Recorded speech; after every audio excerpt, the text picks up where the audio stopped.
We wanted to make sure you got as much time as possible with our guy, Dan Favale, NBA writer for Bleacher Report. Always a great time when Dan has time to join the show. Dan, thank you for joining us, man. Happy holidays. Hope everything is good.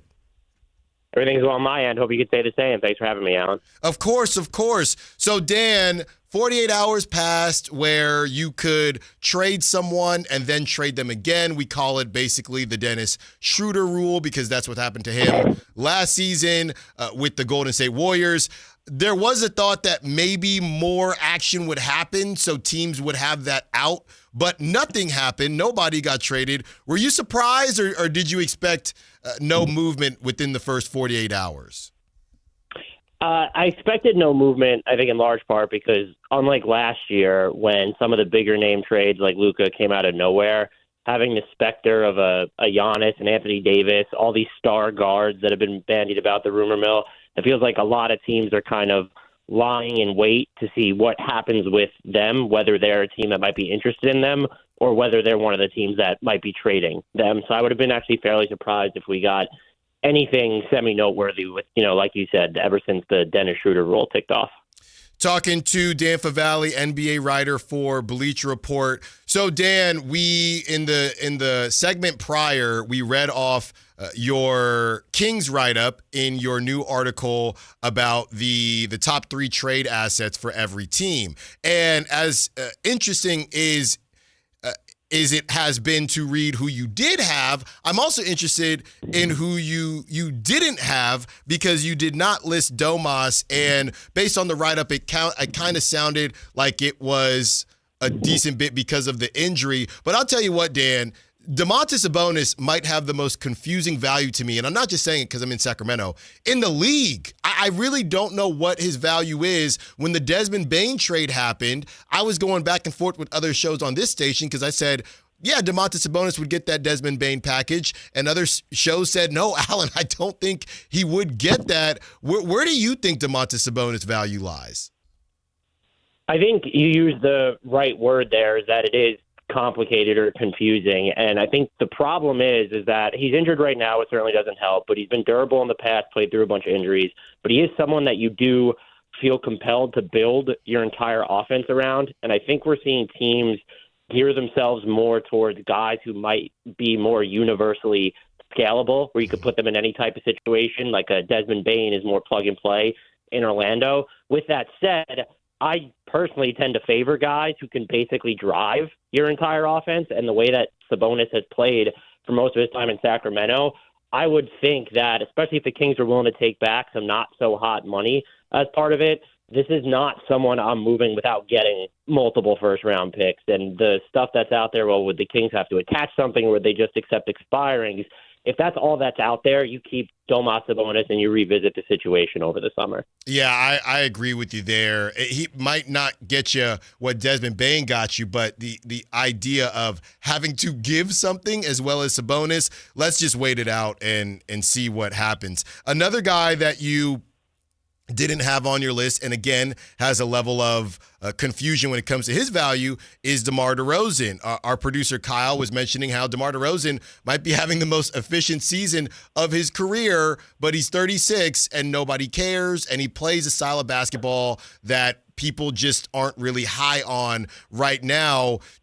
In this world, Dan, does it make sense to bring up the bench conversation to show other teams what he can do? He's a semi-expiring contract because next season isn't guaranteed besides that $10 million. What should be the approach with DeMar DeRozan? Well, I think if you're a team, you're acquiring him, you mentioned the $10 million guarantee. I think that might be one of the primary catalysts for him being moved. And even then, teams don't generally like to, waive and stretch $10 million at the end of the year. The bench conversation is interesting because at this point, as efficient as he might be, the way he does like to play, unless you're kind of putting him in a lineup that has the ultimate spacing and defensive versatility around him, it feels like that could be the role for which he's best suited on a real team, on an actual contender.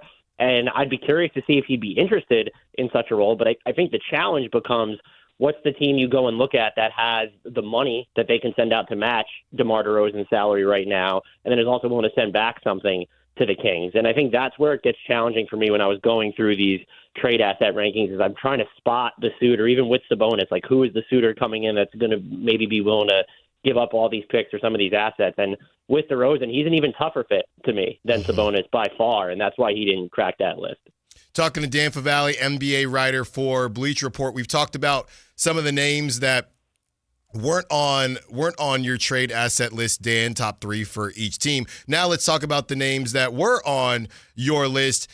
This is a name that has been brought up, and Michael Scotto has mentioned the Pacers. Multiple people have mentioned the Pacers for Keon Ellis. Where do you see this thing ending for Keon? You know, the sweetener conversation that's been brought up, like you said, with one of those bad contracts. I know Sam Amick was on our station this morning and said, yeah, in a perfect world, the Kings could get a late first rounder for him. Keon would, of course, have to, I guess, verbally agree to an extension with the team if they're giving up a first rounder. Where do you see this thing ending? Do you think it could be Keon for a young player? Is it that simple? Could it be the sweetener conversation? What's your best guess on how Keon's story ends, which was a really good story in Sacramento? Or I guess the other thing is maybe it doesn't end and they extend him in Sacramento. What's your best guess as to how this thing ends? I will say I'll be pretty shocked if he is still on the Sacramento Kings past the trade deadline. I think he's more likely to be moved as part of a larger deal just because his salary is so small. And I think even though he has that standalone value, if you just move Keon Ellis, I think you're getting probably multiple second-round picks. I don't think you're going to, with free agency on the horizon, with him even getting a raise if he's agreeing to extend, that a team is going to give up first-round equity. Now, you attach that with someone else on the team, or if you're, and then maybe you're taking back some bad money. That, to me, is how you get into first-round equity territory. The scenario that I think I still wouldn't pick it as the most likely, but what you did allude to that I find super interesting is, can you move him for another cheaper player, for another younger type of player? Maybe it's even someone who's, like is it a Tari Eason in Houston? It's someone who's going to get paid himself, but might be more of a better fit with the Kings moving forward, and they're willing to pay him, and the Rockets are worried about his injuries, and they think Keon Ellis will be cheaper. That could be something I see them explore. I ultimately think that Ellis will be moved as part of a larger trade, or we're going to be looking back at the deadline and say, oh, the Kings got 2 second-rounders for Keon Ellis. Talking to Dan Favale, NBA writer for Bleacher Report. Dan, another name and another injury for Zach LaVine. This time it's his ankle. Somebody that came up recently, we've been talking about how other players and the more players that become available, it might make the Kings assets not look as glamorous, and I don't know how glamorous they are to begin with. But Michael Porter Jr. is on a heater, okay? If I'm a team that's interested, now podcasting and everything else aside, if I'm a team that's interested in Zach LaVine, don't I just go get Michael Porter Jr. for $10 million less, and they're both on the same 2-year contract? I'm just kind of worried, Dan, that Michael Porter Jr. doing his thing, they're kind of in the same market, and you're paying Michael Porter Jr. about $10 million less a year. Yeah, he's also bigger and probably going to be better defensively, and he's definitely going to be a better rebounder. I think where I would trust peak Zach LaVine more is, I know Michael Porter Jr. has done more of it in Brooklyn, but just as a shot creator for himself, in addition to being to play off the ball, that would be his appeal. And the other thing that teams might view as flexibility, and this has been in the ether for basically since before the season started, would Zach LaVine be willing to decline his player option and then re-sign a longer deal at a smaller number? So maybe you're making less than Michael Porter Jr. after this season, but you're just on the books for a couple more years. And if he expresses an openness to do that, I think that's how his value could truly skyrocket. It still poses challenges for this year. $47.5 million is a hard number to get to, but I think the scenario of declining that player option and signing a longer-term deal worth, $30-35 million per year, that could help drive his market value above that of Michael Porter Jr. or some of these other sharpshooters that'll find their way onto the chopping block. Dan, that is an incredible point because, look, Zach LaVine has kind of had the situations with the fan, and I don't know how Zach LaVine's time is being viewed. He was moved from the closing lineup for a couple games. Initially, the first thought you have is, hey, turning down $47 million is just malpractice, right? But if you are doing it in a spot that makes sense and you know, hey, I'm going to get this money back in a different way over the next 3 years, and it's somewhere, because again, Zach LaVine was traded. He did not choose to come to Sacramento. Maybe he values that over, a lump sum of $47 million, and then he's got to do the same thing anyway. So I think it's a good point. I think that one comes down to how bad, who else is available, and how bad do you want to get out of Sacramento? Because it is a weird thing. We were talking about this, Dan, lately. Doug Christie, I mean, nobody talks about the vets, right? Nobody talks about them. They've completely turned the page. So if I'm Zach LaVine, I'm not counting pockets, but maybe I just think, you know what? If I got to take a slight pay cut or take my money in 3 years versus just one, I kind of just want to get out of here. Maybe that's his thought process.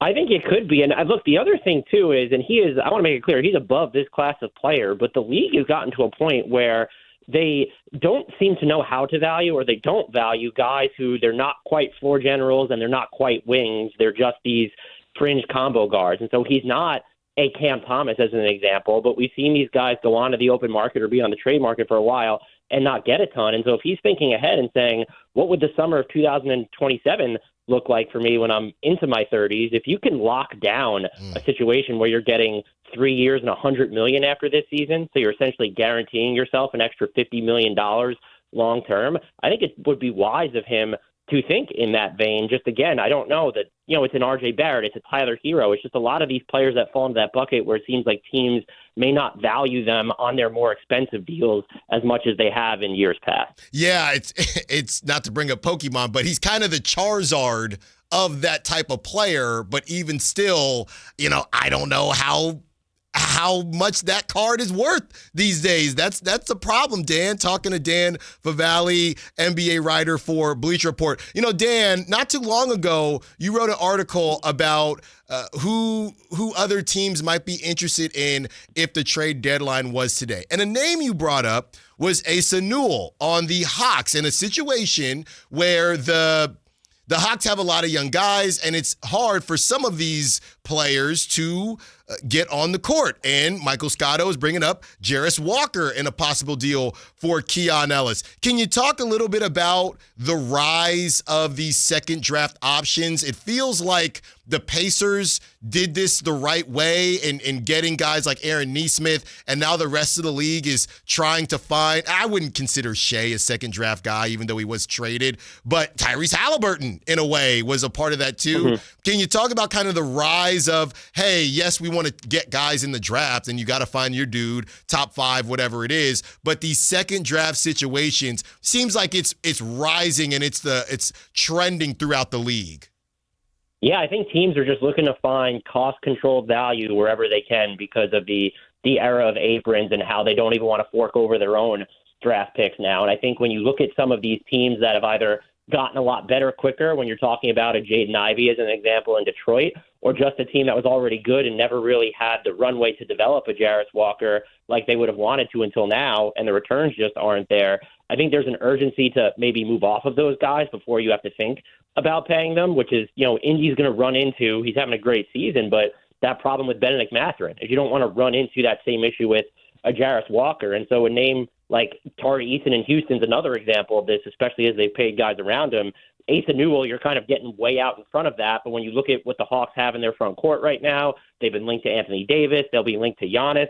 It makes you wonder if, how many developmental minutes will they have for him moving forward? And if I'm the Kings, just looking at the situation I'm in, I'm trying to get as much young talent in here as possible, even if they're stabs in the dark, because if one of them ends up popping, you have this cost-controlled asset for X amount of years, and it gets easier to build out your team regardless of the direction in which you're going to take it.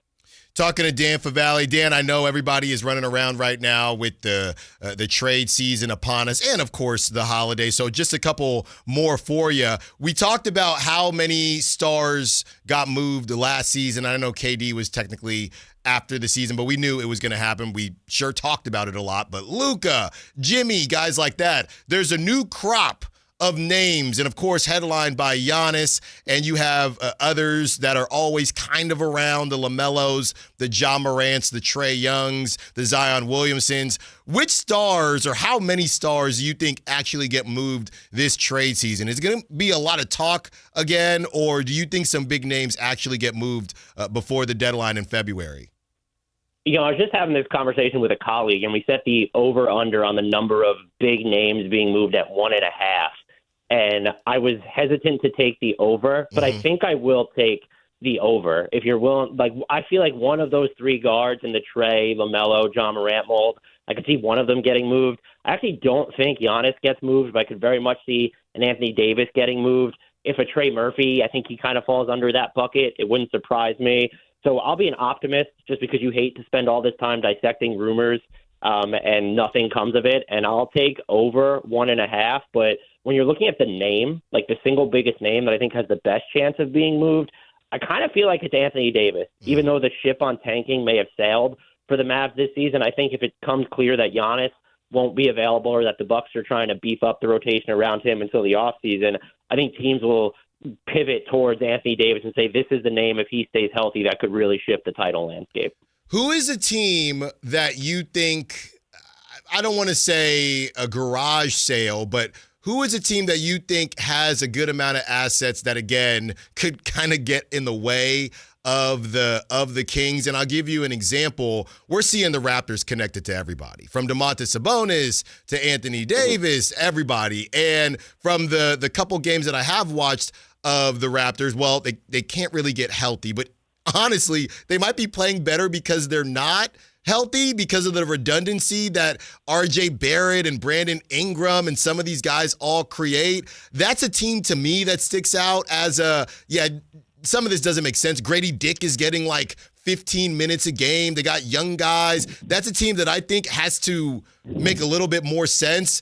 Would you go with them? Is there another team that you think, hey, they're not bad, but they definitely need to offload some things and make a little bit more sense? The Raptors are a great example of this. I don't think they're going to do this, but I would just keep my eye on Cleveland. They're the only team in the second apron, and they're currently 9th in the Eastern Conference. So if things I know they've been injured, but if things keep trending in that direction, they would be another team to watch. And also, I would just keep my eye on the Heat. I think the only player there that they wouldn't be willing to move at this point is Bam Adebayo, and so it wouldn't shock me if they kind of try and get out ahead of maybe Tyler Hero's next payday, or do they try and take a swing while using Khalil Ware as primary bait in there? Do they just look at recouping value for Andrew Wiggins, who I think is going to appeal to many more teams at this point than a Zach LaVine or a Michael Porter Jr.? And so that's kind of a team that I think could be sneaky. Everyone pencils them in as buyers, but just given how much they've prioritized flexibility in the coming summers, I could see them holding what you called as a mini garage sale. Yeah, and now I'm gonna let you go, Dan, but the information is so good. I just wanted your thoughts on this one. Somebody brought up Domantas Sabonis and Bam Adebayo together, and from a basketball standpoint, because look, I wanted Khalil Ware among others in that draft, and the Kings didn't take him. So I'm always trying to find a way to get Khalil Ware. And somebody brought up Domantas Sabonis and Bam Adebayo. I don't get it, Dan. I'm going to be honest with you. Them together in a front court, do you get it? I don't know that I get it, but it could work just because of the way they both expanded their range, and Domas and Bam are just both such high IQ players. Look, Sabonis is look, I floated the Spurs with him and Wemby just because they need a bigger physical presence next to him. They have Luke Cornett, but I think Sabonis is clearly an upgrade there, probably not defensively. He's just a tough fit, and I think people blanch at a lot of it. So I like him next to Wemby way more than a Bam. But Miami would just be interesting, especially because of the way that they're running their offense this year. I'd be curious to see how Domas Sabonis works within the system that they're running right now. All right, I promise, Dan, last one for you. Where is your line on the double down and triple down when teams decide to not say uncle and continue to buy into this? Obviously, that's what the Kings did when they traded De'Aaron Fox for Zach LaVine and, some okay picks, right? They didn't go in the direction of we're just going to get some expirings and focus on young talent and picks. But I'm looking here at a LaMelo Ball, and a lot of people would say, no, Allen, no LaMelo Ball in Sacramento.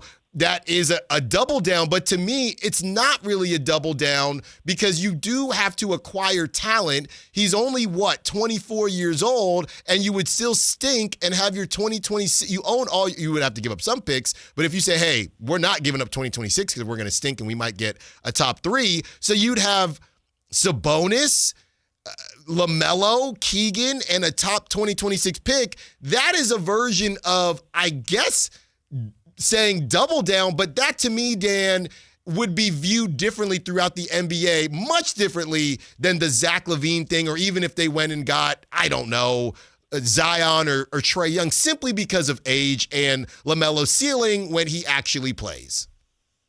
Yeah, you're preaching to the choir on LaMelo, because I would absolutely, if he's not going to cost me top end first and I have to give up 2 later first to get LaMelo, I'm absolutely doing it. I'm a big believer in LaMelo Ball. I know the injuries are there, but he is a transcendent offensive player. And so if you can get him, he's still on. He has 3 additional years, I believe, after this on his contract. He's on the right side of 25. I think the problem would be that optics-wise, no one's going to trust that the Kings made the right decision. But if the Blazers, as an example, turned around and did the same thing, and it's 2 first-round picks and some salary and one of their younger players to get LaMelo, I think people would talk themselves into it. I will absolutely talk myself into it if the Kings do it, because I would be a big believer in such a move. Again, if you don't have to give up this year's pick. But I wouldn't, that's the name. I'd have a problem if they did it with John Morant, who I just don't think he's going to age all that well, and Trae Young, he's so ball dominant that he becomes such a tough fit if you're trying to make your team more flexible. But a LaMelo Ball would be sort of the perfect type of in-between. I don't view it as a triple down, but you're also not crying uncle and saying, hey, we're tearing this thing down to the studs and rebuilding from scratch. That is what I like to hear, Dan. Dan, thank you so much for joining us, man. Merry Christmas, happy holidays. We really appreciate you taking the time. Best to you and yours. And I have a feeling we'll be chatting again soon before February. Thanks again for taking the time, man. Most definitely. Happy holidays to you and yours as well, Allen. Take care.